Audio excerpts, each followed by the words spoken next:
Yeah.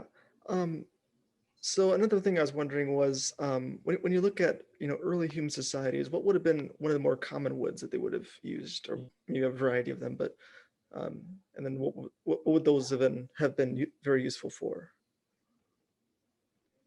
Well, probably human societies they would have come down from the trees in East Africa, in the Van area. So they would have probably used a lot of acacia wood.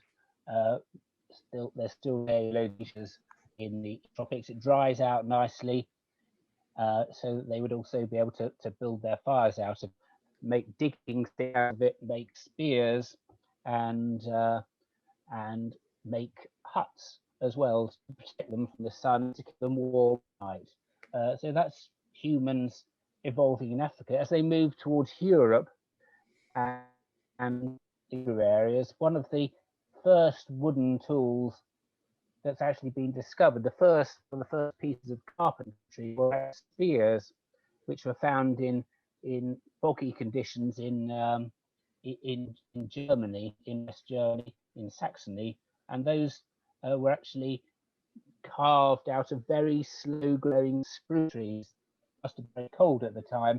The trees are very slow growing, and they made them into spears. They carved them beautifully, so they look very much like the spears that Olympic athletes, the javelins that Olympic athletes throw.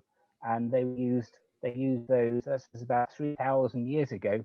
They used those to kill horses, which they sort of cut off at some big lake and see working together. So these people must have been very sophisticated hunters and really clever people about 1,000 years ago, even before our modern species of humans evolved.